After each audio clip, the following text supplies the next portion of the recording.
Welcome to the Homeschool Together podcast.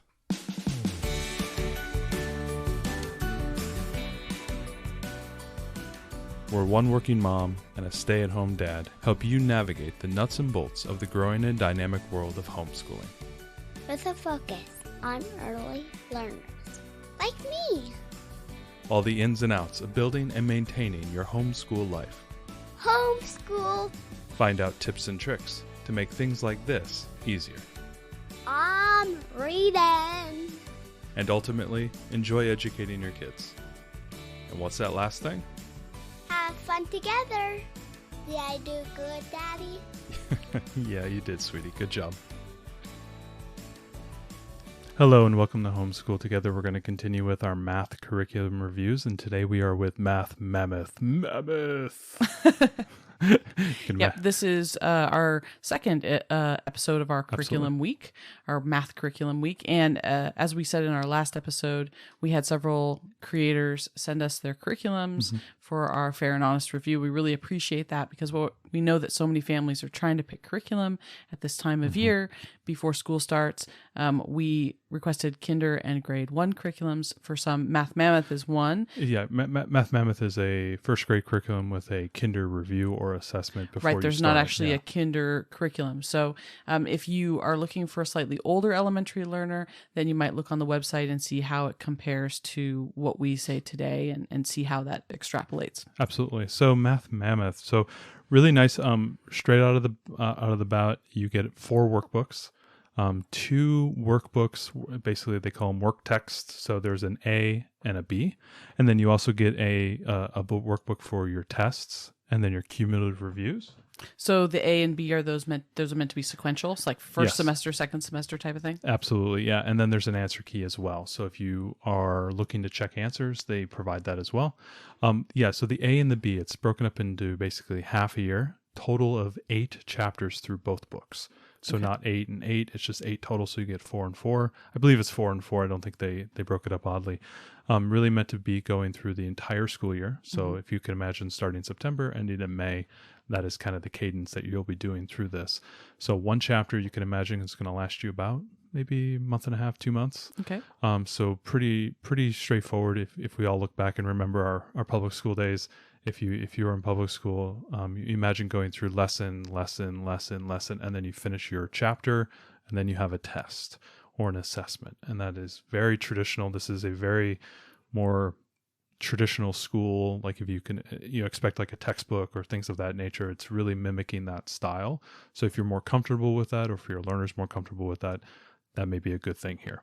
So what's the style of this? Is this meant to be teacher driven, or is this meant to be independent, students working independently? So probably a little bit more independent, but a little bit more teacher than say the mathematical reasoning episode that we did yesterday. A little bit more of a teacher led. There are some more instructions. It tells you a little bit more of the why you're doing certain things. But in the end, you are doing worksheets and you're doing pages. There is instruction. They give nice, really nice examples. So what's the format? Kind of, they can't see it. So what's the format of each of the work texts? Yeah. So again, you're working basically off of exercises, and so there'll be an explanation, and then they'll give you say half a dozen examples to work on. Your learner will then do those examples, and then you'll grade those and confirm what they are. And obviously, they include a little bit easier at the start, and then it gets progressively more difficult into the end. It is a mastery-based education structure, so you are expected to learn and master things as you go through. So if there are no manipulatives associated with this curriculum. So if you do need to do additional problems through manipulatives or showing additional examples or concepts, you're going to have to do that and supplement those things. This curriculum, I think, is $50 for all the workbooks total. I think each workbook is about $12. Unfortunately, it does not have perforated pages. So if you want to tear this out, put it in a workbook to reuse it, definitely can't do that here. So you'd have to cut it out carefully. You have to get the X-Acto out and watch how you're. But at a low cost of $12 a workbook too, it's definitely not breaking the bank. So can you take us through what an average lesson would look like? What how much is it? What would the timing be of something that's kind of middle of the first grade? A lesson probably is looking to be anywhere between 5 to 10 minutes. So if you want to bundle those things, very similar to the mathematical reasoning. So you're looking at maybe 10 to 15 minutes a day, or maybe 30 minutes 3 times a week if you like to break it up. I know a lot of families don't necessarily do math every day. I find that we don't do math every single day, even though I want to. So I do find myself kind of skipping one day or two. So we do try to bundle things into about 3 days a week at a minimum.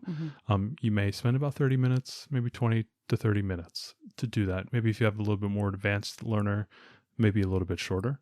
The teacher's gonna, the parent's gonna go over the concept with I think each lesson has a couple of worked examples at the top, and then the rest of it is for the student to do independently.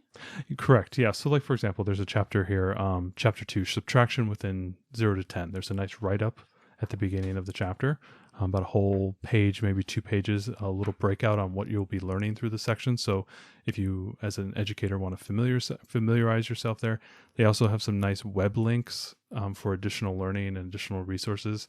I think those tend to be just web interface tools. They're not, hey, do this thing and then go off and do the exercise. They're kind of like interactive computer-based games.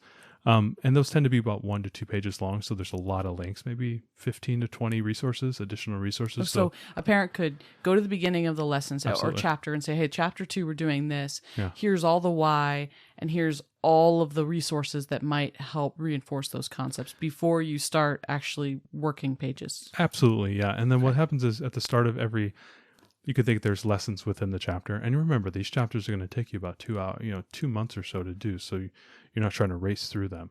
At the head of the chapter, as you said, they'll have a nice a lesson. They'll do a nice little example, and then the learner will then see that example worked out and then try to do that, follow that example through all the activities on the page. It was funny we talked about this because we both have engineering backgrounds, and this is very much the way that we as engineers like to learn. Yep. We like to see the example, like, oh, okay, that's it. And then we like to work it. Yeah. And so it was kind of funny. You felt like this is like first grade math for future engineers. Yes.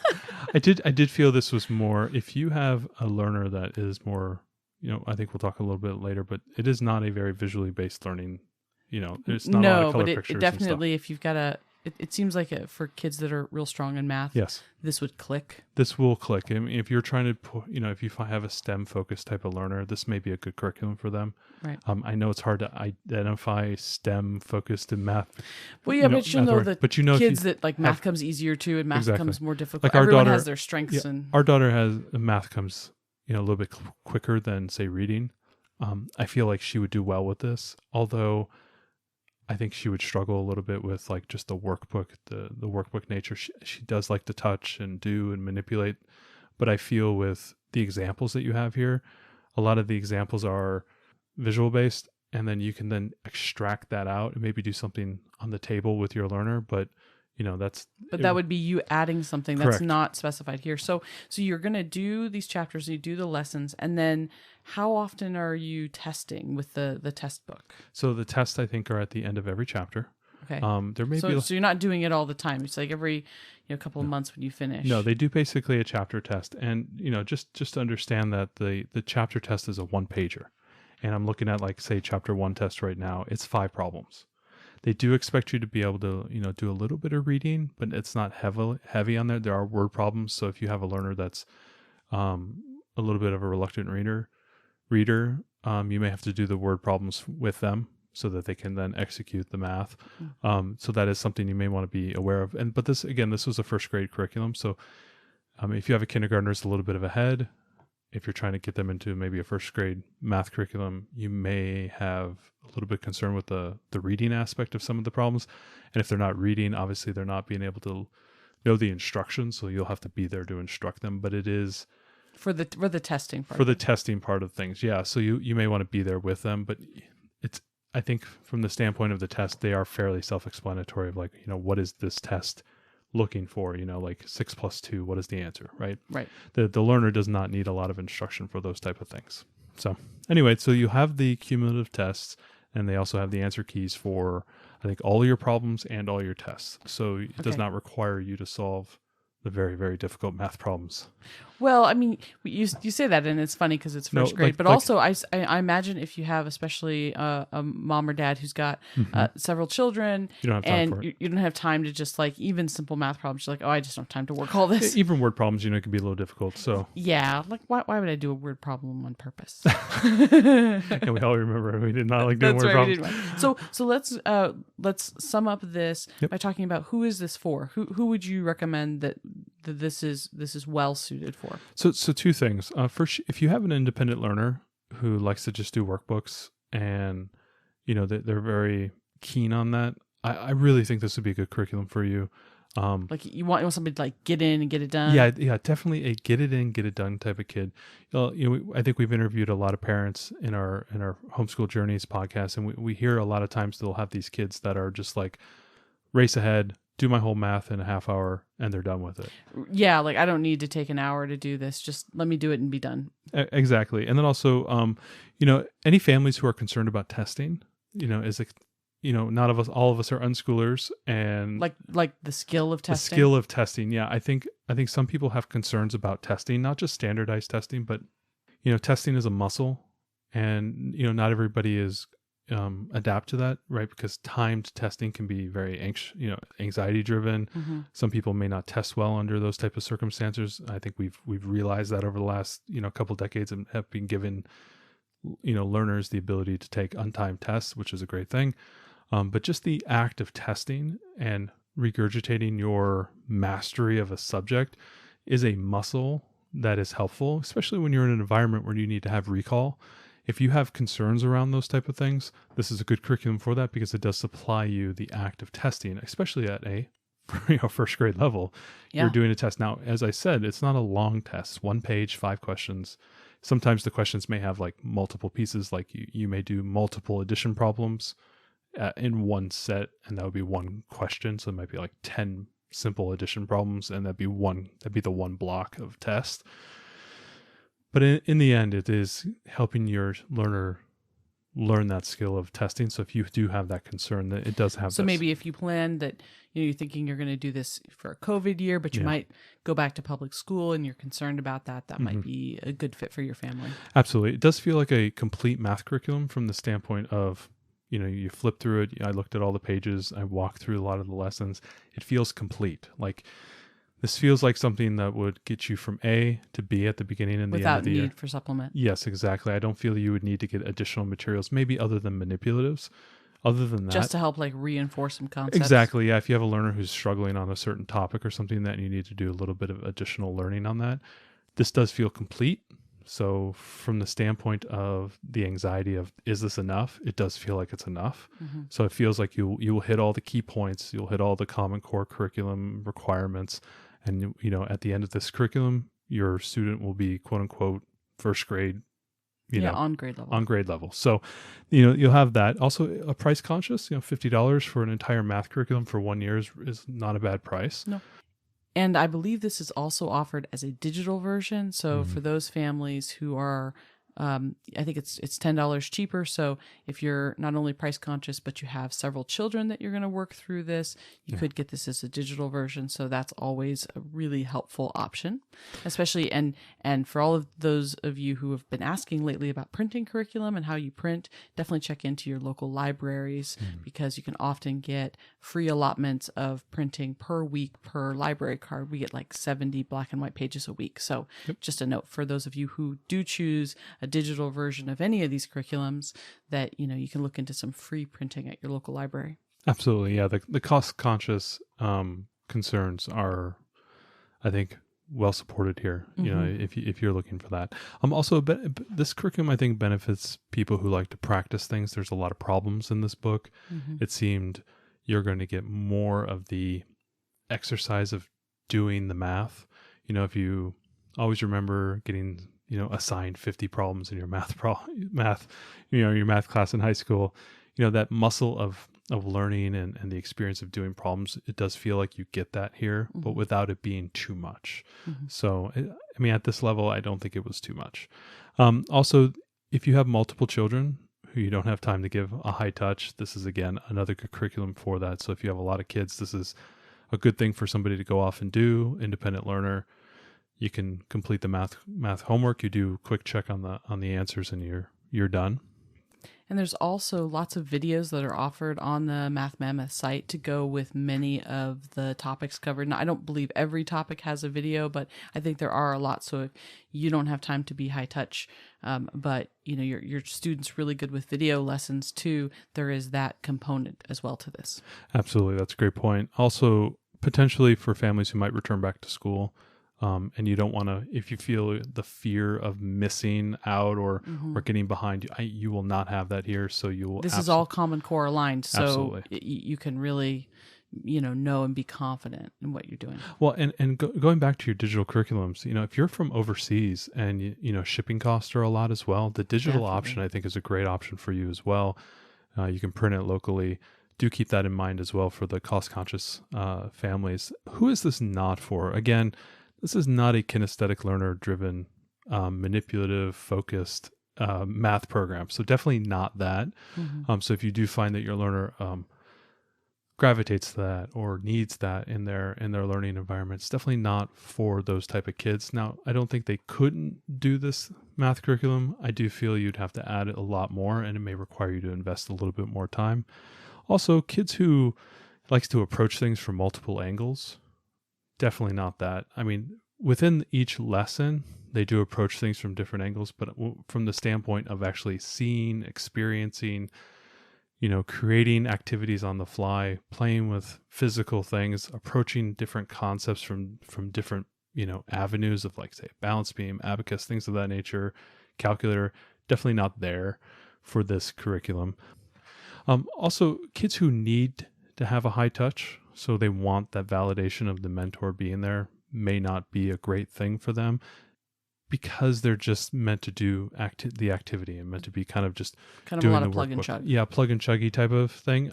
That may not be a great thing, but maybe if your learner is like that, but they like workbooks, maybe this might work for you. So you have to kind of assess, maybe check out the digital copy. There's not a lot for the teacher to do, though, if I'm mistaken. You're really just going to be looking over their shoulder and going, oh, yep, Johnny, you did that correct. That type of thing. Right. Okay. So there's not a lot of teaching involved with this one. No, definitely not. So Math Mammoth, definitely, I would say a good curriculum. I think this is a solid choice. This is a very solid choice. I don't think you could go wrong, especially at the price. Try it. If your learner doesn't like it, you haven't lost a lot of money on it. I really like the digital option, especially if you just try the first, I think the Kinder A. So you're talking about first grade. Yeah, the first grade, first half. If you want to give it a try and see if your learner likes it, it's not a lot of investment, maybe $10. You really can't complain about that, because I know there's a lot of concern about math curriculums and is my learner going to like it? Do I have to, just struggle through if they don't like it, that type of thing. And a lot of people will hop between different curriculums. This is definitely one that you can try out and test out and see if it works for you. So Math Mammoth, I'm pretty happy with it. I like it. I think we're going to use some of these books in our curriculum for next year as just kind of a supplemental additional math, workbook and work pages to do. Right. But not as our core curriculum. But I do like it, and I think we will try to use some of these. Yeah, I think it's a solid choice. One thing I did want to note too, that this goes up through grade 7. Yeah. So, if you want to choose a curriculum and stay with it until you get to towards high school math, this will totally work for that. I know I definitely would not want to get in with something and then know that it was not going to take me very far. Yeah, right. Yeah. So just a note for all of those of you who are trying to want to get on a track and be able to stay with a style if this works for your kid. Absolutely. So that's the conclusion of the Math Mammoth review. We like it. We hope you can check it out. We have links down below as well. We're going to continue on with our math week, our math curriculum review week. That's right. All week. So stay tuned for tomorrow, and we'll drop another review. Thanks so much for joining us today and making us a part of your homeschool journey. Please engage with us on social media. Join our Homeschool Together podcast group on Facebook and find us at Homeschool Together Podcast on Instagram. We'd love to hear your feedback, questions, and recommendations. Until next time. Happy homeschooling!